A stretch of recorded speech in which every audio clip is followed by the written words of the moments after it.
મિત્રો, ઘણા લોકો માને છે કે શીખવું એટલે માત્ર પુસ્તકો વાંચવા અથવા નવી ડિગ્રી મેળવવી, પરંતુ સાચા અર્થમાં શીખવું એટલે ગઈકાલ કરતાં આજે થોડું વધુ સારું બનવું. જો આજે આપણે એક નવી વાત શીખ્યા છીએ, એક નવી ભૂલમાંથી બોધ લીધો છે, એક નવી સારી ટેવ શરૂ કરી છે, અથવા ગઈકાલ કરતાં આજે થોડા વધુ શાંત, સમજદાર અને જવાબદાર બન્યા છીએ, તો સમજો કે આપણે સાચા અર્થમાં શિક્ષિત બની રહ્યા છીએ. જીવનમાં સ્પર્ધા બીજા સાથે નથી, પોતાની ગઈકાલની આવૃત્તિ સાથે છે.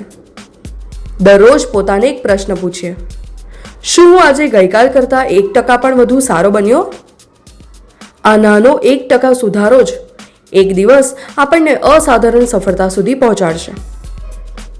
મિત્રો, યાદ રાખીએ, શીખવું એટલે માહિતી એકત્ર કરવી નહીં, પરંતુ પોતાને દરરોજ વધુ ઉત્તમ બનાવવાની સતત પ્રક્રિયા છે.